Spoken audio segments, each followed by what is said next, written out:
Welcome back, everybody. Today we're doing a deep dive into the work of Dr. Jordan Peterson. Oh, fascinating choice. Yeah, this guy's been everywhere lately. It's incredible, really, the way he's managed to capture the attention of such a diverse audience. Well, I think it's because he tackles these really big questions. Absolutely, the kind of questions that have been around for centuries, but he does it in a way In a way. that feels relevant to people's lives today, like he's speaking directly to them.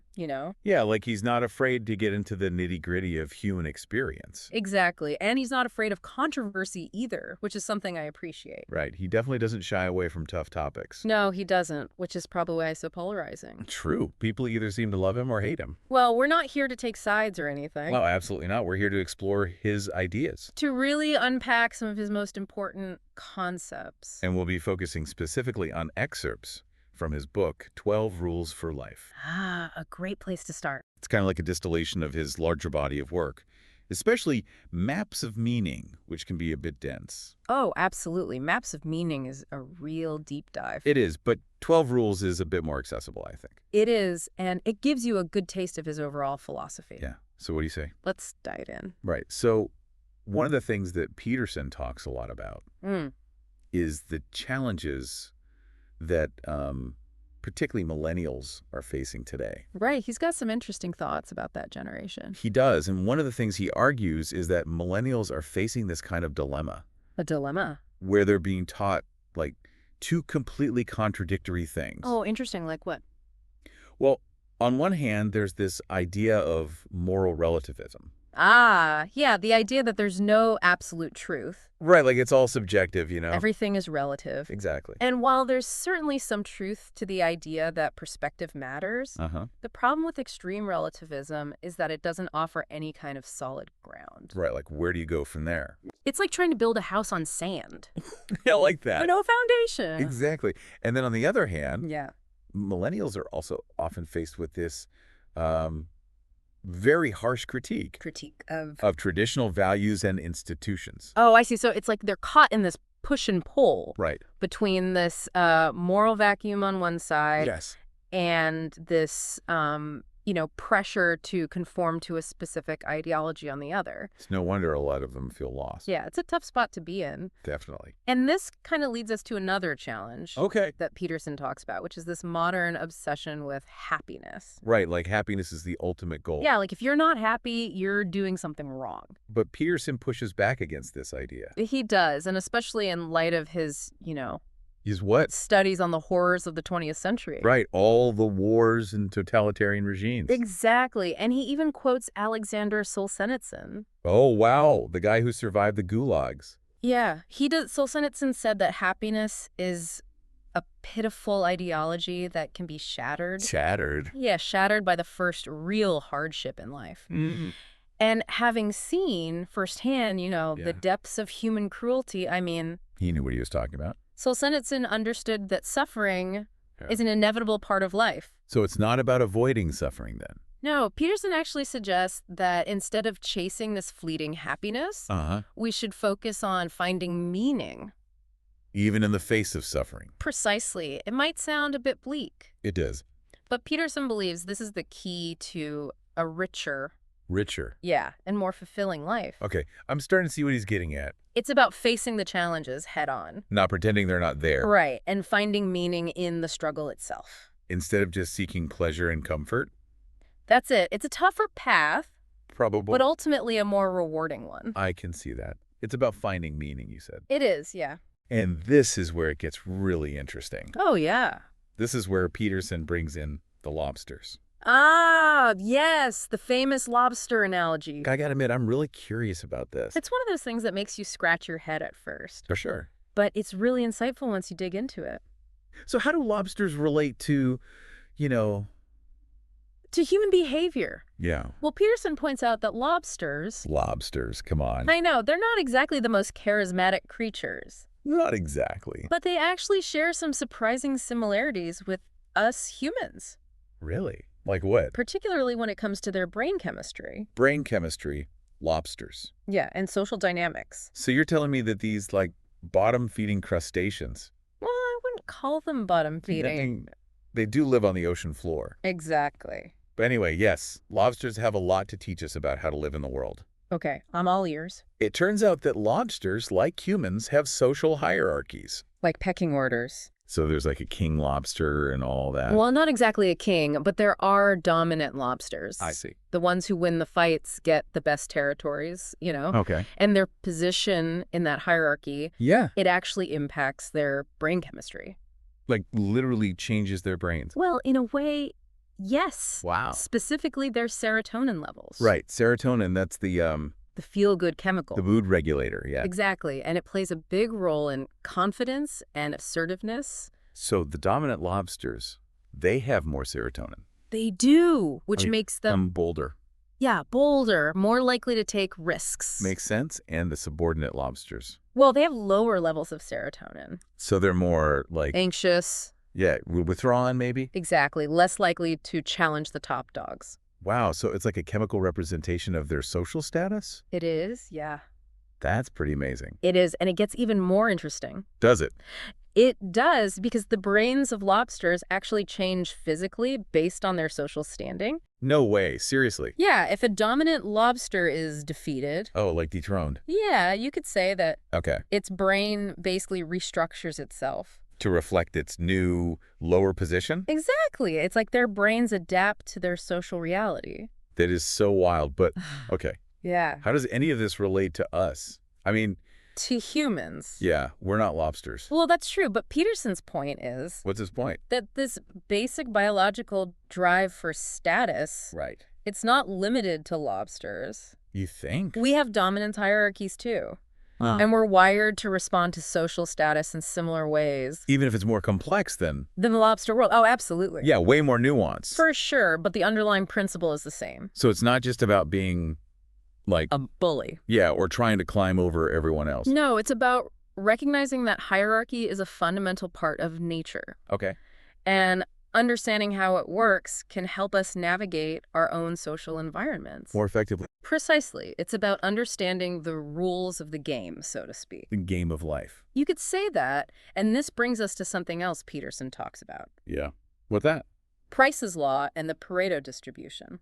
Okay, remind me what those are again. Sure, imagine you're looking at a chart that shows how many books. Books. Yeah, different authors have sold. I see. You'll likely see a few best-selling authors. The Stephen Kings and J.K. Rowlings, Exactly. Way up at the top of the chart. with the rest trailing behind, Yeah, the vast majority of authors are clustered down at the bottom. with far fewer sales. Right. That's Price's law in action. So it's saying that in many areas of life, a small number of people or things account for most of the results. That's the gist of it. Yeah. Okay, and the Pareto distribution is similar. It is often applied to wealth distribution. The 80-20 rule, right. Exactly. 80% of the wealth is held by 20% of the people. Crazy when you think about it.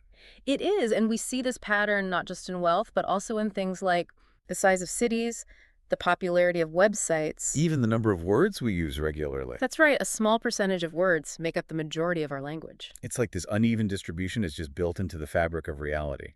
It seems that way, something we often try to resist. We want things to be fair and equal. We do, but this pattern pops up again and again. In nature and in human societies. It's a bit humbling, isn't it? It is. So where does this all fit into Peterson's worldview?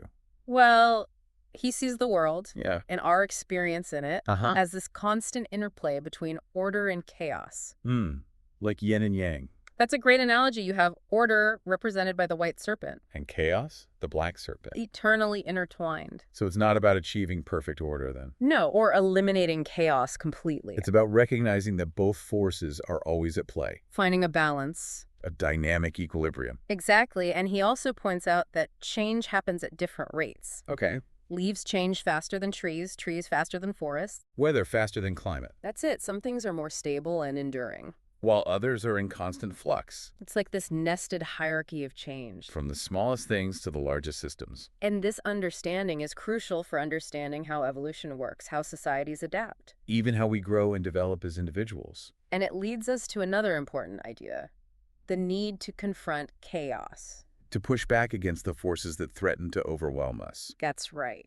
And this is where his ideas about stress and resilience come in. Exactly. He talks about how stress is our body's response to perceived threats. Like a fight or flight response. That's a good way to put it. But too much stress can be debilitating, It can. It depletes our energy, makes it hard to cope.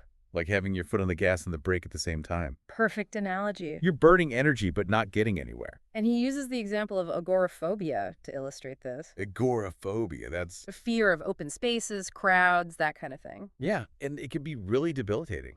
It can, and it often starts with a panic attack in a public place. Which is scary enough on its own. It is, but then it can set up this vicious cycle. How so? Well, the next time the person needs to go to that same place. They start anticipating another panic attack. Exactly, which makes them even more anxious. And so on. It's a self-fulfilling prophecy. It is a positive feedback loop. The fear and avoidance feed each other. But Peterson argues that we have the power to break these cycles. So how do we do that? How do we fight back against the encroaching chaos? Well, he believes that standing up for yourself is essential. Setting boundaries. Confronting challenges head on. Even when it's scary. Yes, he even suggests that suppressing anger can backfire. So it's not about being aggressive all the time. No, it's about knowing when to assert yourself. When to stand your ground. Precisely, and he Yeah. uses the example of body language to illustrate this. Body language? Yeah, like slouching and avoiding eye contact can actually make you feel more anxious. It's like a defeated lobster shrinking back into its shell. Exactly, and it signals weakness to others. I see. And on the other hand, Standing up straight, making eye contact, moving with confidence. that can make you feel more powerful. And in control. It's about projecting an image of strength. And competence, which can change how people treat you. So it's not just about feeling better internally. It's about how you present yourself to the world. And this applies to society as a whole, too. Absolutely. If people don't stand up to bullies and tyrants, Those bullies and tyrants will gain more power. and the whole social order will suffer. So it's about personal responsibility, but also about... Our interconnectedness, how our actions impact the world around us. That's deep. So we've been talking about this idea of confronting chaos. Pushing back against the forces that try to bring us down. And it all ties back to, To personal responsibility. exactly, taking ownership of our lives, making choices. And Peterson takes us even further into the realm of Of what?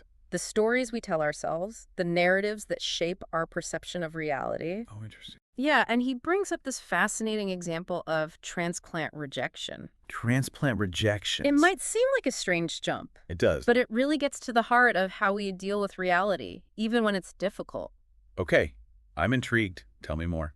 So Peterson talks about how a significant number of transplant recipients, People who've received organ transplants. yes, they don't actually take their anti-rejection medication as prescribed, Seriously. even though it's absolutely crucial for their survival. That's crazy. Why wouldn't they? It's a puzzle that's baffled doctors and researchers for a long time. I can imagine. And Peterson suggests it might be connected to a deeper human tendency.